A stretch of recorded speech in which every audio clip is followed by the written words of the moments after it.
એ જે પડીકી મેં લેવાની કહી, મરી 11 દાણા અને 21 દાણા પેલા બોરસલીના બીના એ લસોટ્યા પછી લીધા પછી 6 કલાક સુધી બેસવાનું નહીં.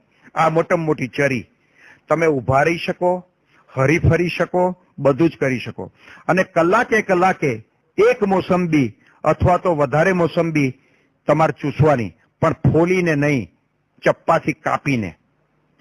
ચપ્પાથી મોસંબી કાપીને ચૂસવાની, ફોલવાની નહીં. આ ખાસ ધ્યાન રાખવાનું. અમારે રાકેશભાઈ બેઠા છે, રાકેશભાઈને પાઇલ્સ હતા, એને મેં કહ્યું એને મટાડી દીધેલા છે. આ બેઠા જ છે અહીંયા રાકેશભાઈ અમારા નાઇરોબીના, એને પાઇલ્સ મટાડી દીધા છે મેં છેલ્લે હમણાં. એટલે ધારો કે 5 વાગે સવારે તમે પડીકી લીધી પાણી સાથે 5 વાગે, તો 6 વાગે મોસંબી, 7 વાગે, 8 વાગે, 9 વાગે, 10 વાગે ને 11 વાગે, 6 કલાક.